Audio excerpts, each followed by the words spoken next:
కూడి వచ్చిన ప్రతి ఒక్కరు కూడిగా ప్రభు అయిన యేసుక్రీస్తు నామంలో ప్రత్యేకమైన వందనాలు తెలియజేస్తున్నాను.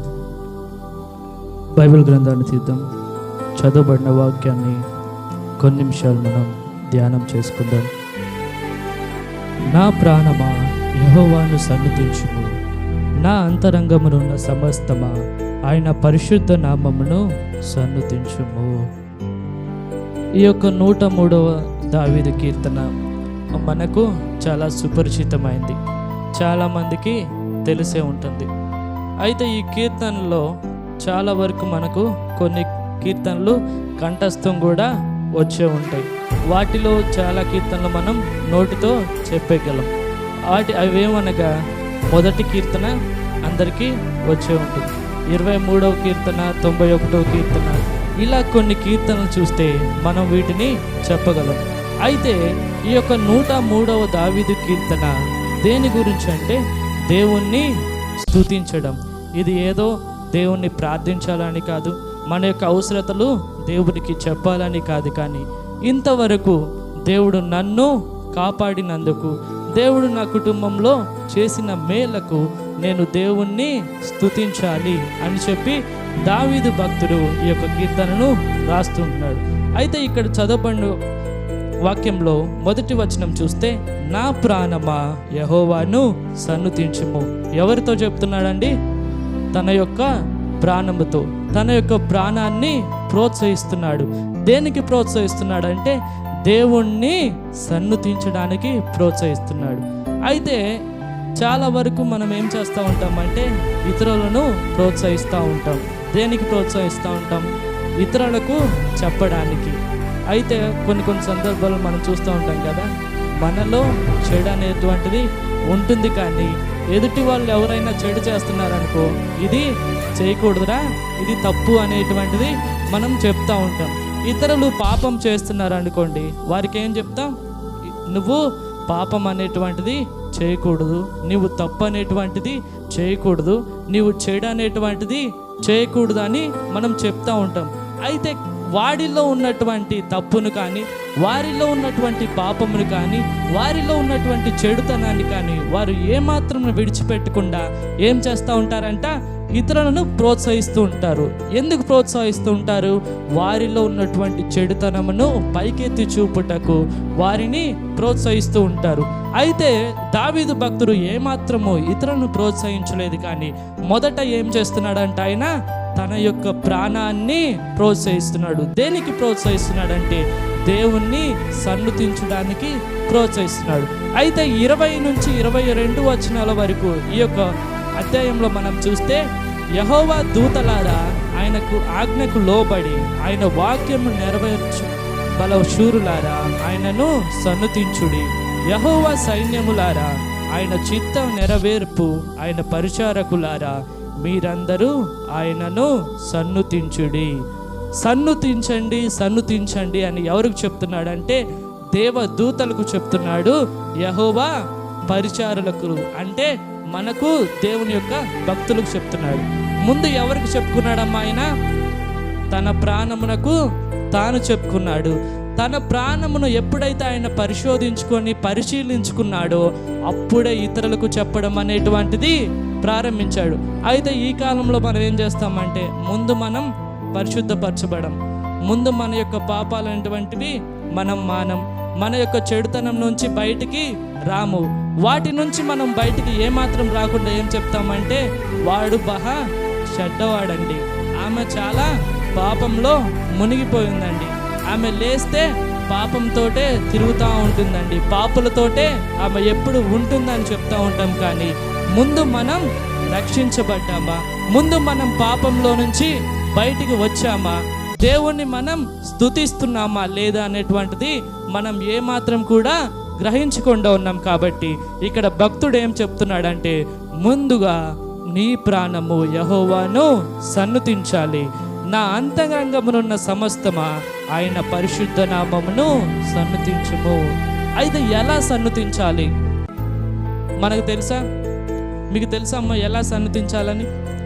చాలామంది దేవుణ్ణి సన్నుతిస్తూ ఉంటారు కదా, పైన పెదవులతో సన్నుతిస్తారు, కానీ లోపల హృదయం మాత్రం చెడిపోయి ఉంటుంది, పడిపోయి ఉంటుంది.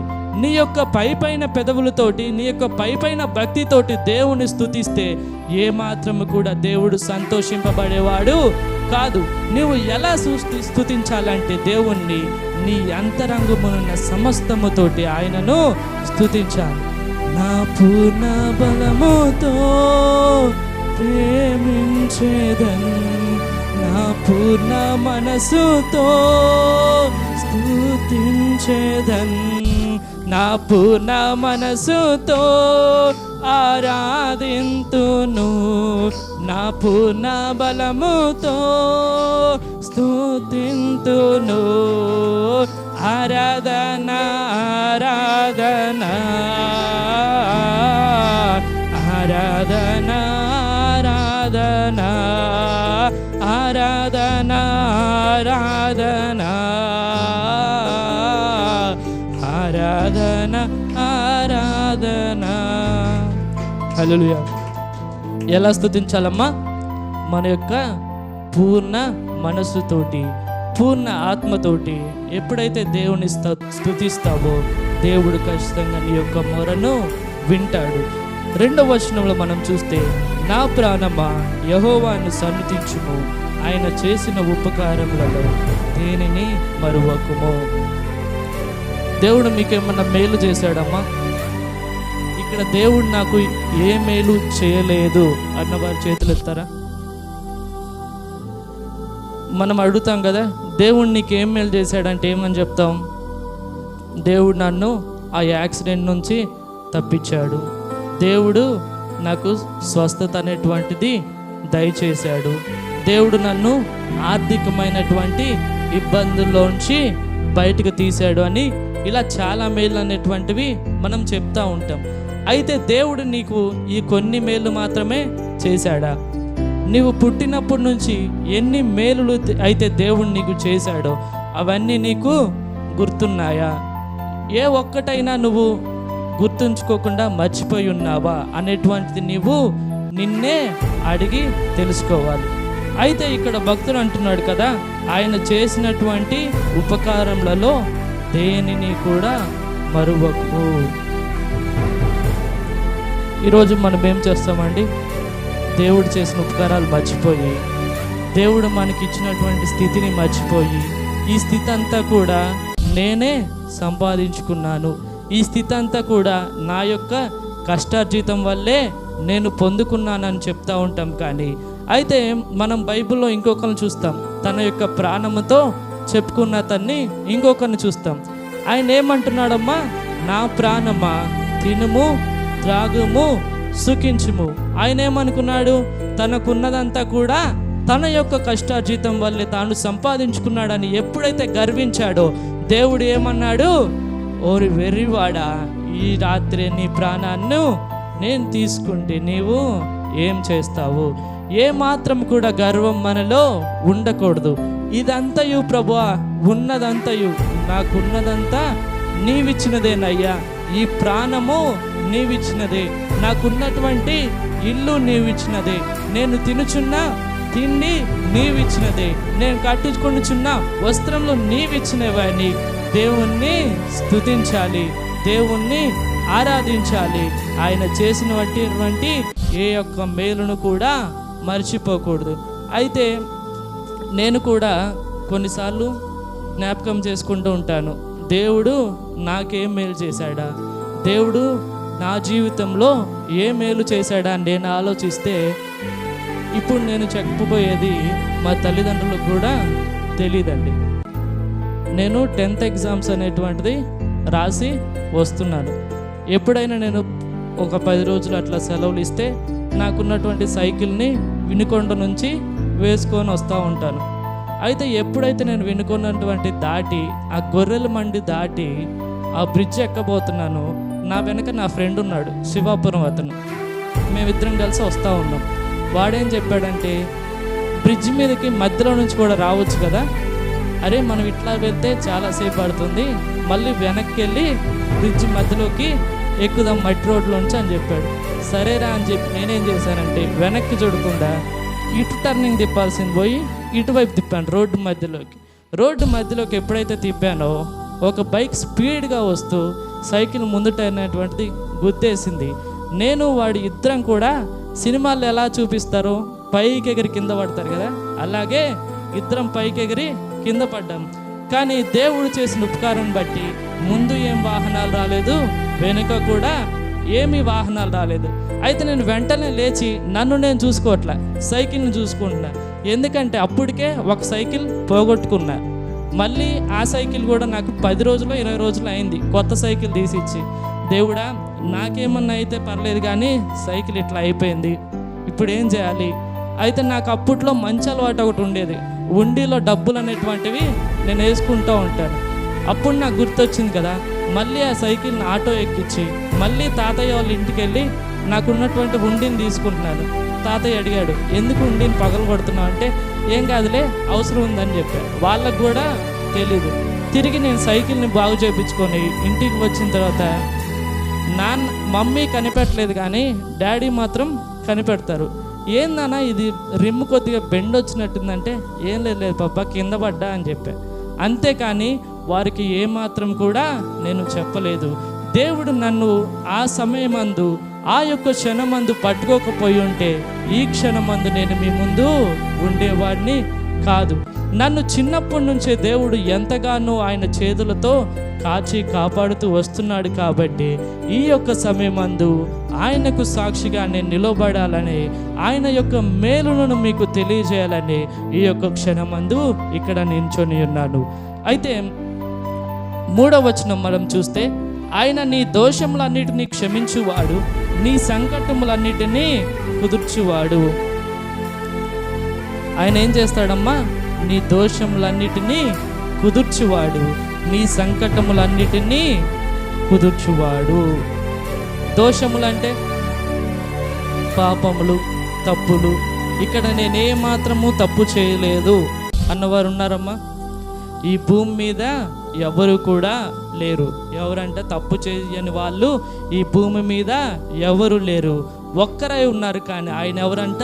మనం నమ్ముకున్న ప్రభు అయిన యేసుక్రీస్తు. మనం చేసిన దేవుడు మనకు చేసిన మేలు చెప్పమంటే మనం ఏం చెప్తా ఉంటాం? నాకు వస్తువులు ఇచ్చావయ్యా, వాహనాలు ఇచ్చావయ్యా, ఇల్లు ఇచ్చావయ్యా అన్నీ చెప్తా ఉంటాం. కానీ ఆయన నీ పాపాలను క్షమించాడు అనేటువంటిది చెప్తా ఉంటామా? చెప్పలేం.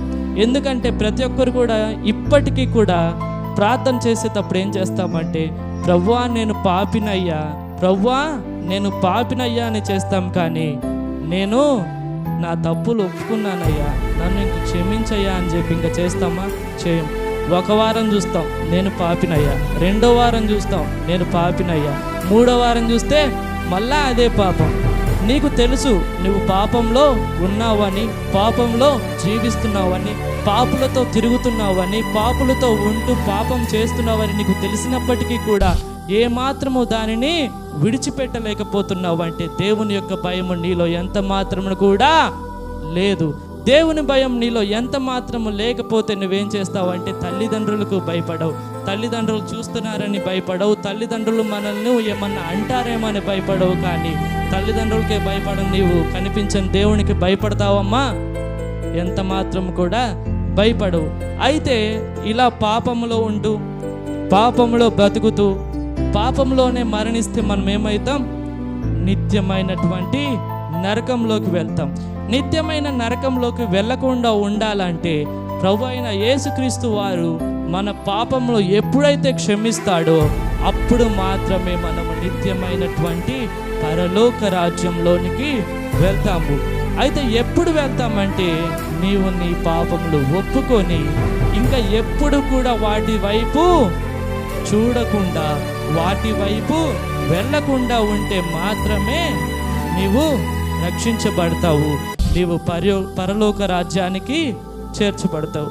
అయితే అమెరికా దేశంలో ఒక ఫ్యామిలీ ఉంది. ఆ ఫ్యామిలీ వాళ్ళకు ఏమి ఇష్టం అంటే, అందరూ కుక్కలను పెంచుకుంటూ ఉంటారు కదా. అయితే వారు ఏం చేశారంటే పందిని పెంచుకున్నారు. పందిని పెంచుకొని ఏం చేశారంటే, ఒక పందిని తీసుకొచ్చి నీట్గా కడిగి శుభ్రం చేసి మంచి వస్త్రాలు దానికి వేసి మంచి బెడ్ దానికి ఒకటి కొత్తది కొని దాని మీద పడుకోబెట్టారు. అయితే ఈమె వెళ్ళింది, వంట చేసుకోవడానికి వెళ్ళింది. వాళ్ళ ఆయనేమో ఆఫీస్కి వెళ్ళిపోయాడు. ఈమె వంట అంతా చేసి దానికి ఏమైనా పెడదామని వచ్చేసరికి ఆ పంది లేదు. ఆ పంది ఎక్కడుందా అని చెప్పి ఇల్లు మొత్తం తిరిగింది, బిల్డింగ్ మొత్తం తిరిగి చూసింది. అయితే పంది ఎక్కడా కూడా లేదు. పంది ఎక్కడా లేకపోయేసరికి ఈమెకు అనుమానం వచ్చింది. దీని స్వస్థలం ఎక్కడమ్మా? యొక్క స్వస్థలం ఎక్కడ? బురద. వెళ్ళి చూసేసరికి అది బురదలో హాయిగా ఆడుకుంటా ఉంది. అయితే ఆ బురదలో అది ఆడుకుంటా ఉంటే దాన్ని అడిగింది కదా, నీకు నేను అంత మంచి ప్లేస్ ఇచ్చాను కదా, అంత మంచి ఇంట్లో నిన్ను తీసుకొచ్చి నేను చేర్చాను కదా, నువ్వు మళ్ళీ తిరిగి బురదలోకి ఎందుకు వచ్చావు అంటే, అది ఎంత మంచిగా ఉన్నా ఇదే నాకు ప్రియము, ఇదే నాకు ప్రీతి, నువ్వు రమ్మన్న చోటికి నేను ఎంత మాత్రం కూడా రాను, నన్ను విడిచిపెట్టే తల్లి అని చెప్పి ఆ పంది వెళ్ళిపోయింది. అయితే ఈ యొక్క క్షణమందు మనం తెలుసుకోవాల్సింది ఏంటంటే, క్రైస్తవ భక్తి కూడా అలానే ఉంది. మందిరంలో ఉన్నంతసేపు దేవునితో ఉంటాం, కానీ బయటికి వెళ్ళగానే లోకం అనేటువంటి బురదలోకి వెళ్ళిపోతూ ఉన్నాం, లోకం అనేటువంటి బురదలో పడిపోతూ ఉన్నాం.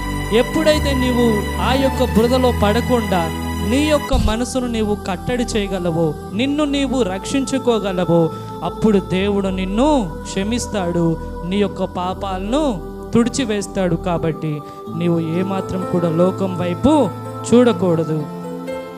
ఆ వచనంలో మనం చూస్తే, నీ సంకటములన్నిటినీ కుదుర్చువాడు. సంకటములు అంటే వ్యాధులు, కష్టాలు, బాధలు. కొన్నిసార్లు మనం అంటాం, కష్టాలు రాగానే దేవుడు నాకు ఈ కష్టాలు తీసివేయట్లేదు, నా వ్యాధులు తీసేయట్లేదు, నా బాధలు తీసేయట్లేదు, దేవుడు నాకు ఏ మేలు కూడా చేయలేదు అని మనం అనుకుంటూ ఉంటాం. అయితే నేను వారిని బట్టి ఒకటే చెప్తాను, వారికి ఏమాత్రం కూడా దేవుడు అంటే భక్తి లేదు, దేవుడు అంటే ఏమాత్రం కూడా నమ్మకము లేదు. నువ్వు నమ్ముకున్న దేవుడు నిన్ను కష్టాల్లో విడిచిపెట్టేవాడు కాదు.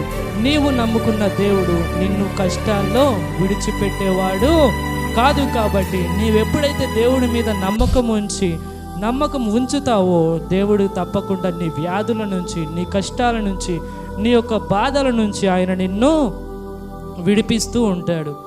4వ వచనం చూస్తే, సమాధిలో నుండి నీ ప్రాణమును విమోచించుచున్నాడు, కరుణా కటాక్షములను నీకు కిరీటముగా ఉంచుచున్నాడు. ఏం చేస్తున్నాడంటమ్మా? సమాధిలో నుంచి మనల్ని పైకి లేపుతూ ఉన్నాడు. చావు గోతి నుండి నిన్ను లేవనెత్తి దయను కృపను, చావు గోతి నుండి నిన్ను లేవనెత్తి దయను కృపను, జీవకిరీటముగా వేయును నీ శిరసు మీద, జీవకిరీటముగా వేయును ఆ కారణముచే దేవ సంస్తుతి చేయవే మనసా. హల్లెలూయా. ఏం చేయాలంటే మనం దేవుణ్ణి స్తుతించాలి. ఎందుకు అంటే ప్రతి క్షణము కూడా సాతాను ఏం చేస్తాడంటే మనల్ని చంపాలి, మనల్ని నరకంలోనికి తీసుకెళ్లాలనే వాడు చూస్తూ ఉంటాడు. నువ్వు ఎందుకు దేవుణ్ణి స్తుతించాలంటే, నీవు పనులకు వెళ్ళినప్పుడు దేవుడు నీకు తోడుగా ఉండి ఏ అపాయము నీకు కలుగకుండా నిన్ను నీ గృహముకు చేర్చినందుకు దేవుణ్ణి స్తుతించాలి. నీ యొక్క భర్త ఊరికి వెళ్ళి తిరిగి క్షేమముగా ఇంటికి వచ్చేంత వరకు వచ్చినందుకు నీవు దేవుణ్ణి స్తుతించాలి. నీ పిల్లలకు స్కూల్కి వెళ్ళి తిరిగి క్షేమముగా ఇంటికి వచ్చినందుకు నీవు ఏం చేయాలి? దేవుణ్ణి స్తుతించాలి. వీటిలో ఏ ఒక్కటి నీవు మరిచి పోకూడదు అని దావీదు భక్తుడు మనకు తెలియచేస్తూ ఉన్నాడు. మేలుతో నీ హృదయమును తృప్తిపరచుచున్నాడు. యెహోవా నీతి క్రియలను జరిగించుచు బాధపడు వారి అందరికీ న్యాయము తీర్చును. ఎవరికి న్యాయం తీరుస్తాడమ్మా? బాధింపబడు వారికి అందరికీ న్యాయము తీరుస్తాడు. ఇక్కడ బంధువులు లేని వారికి ఎవరికి కూడా న్యాయం అనేటువంటిది జరగదు. ఒక్కళ్ళుండి ఎదుటి 100 మంది ఉన్నారనుకోండి, ఒక్కడు తప్పు చేయకపోయినా 100 మంది కలిసి ఏమంటారు? తప్పు చేసింది వీడే అంటారు. ఆ 100 మందిలో వారిలో కొంతమందికైనా తెలిసే ఉంటుంది ఏమని, ఈ ఒక్కడు తప్పు చేయలేదని తెలిసి ఉన్నా కానీ ఏం చేస్తారు?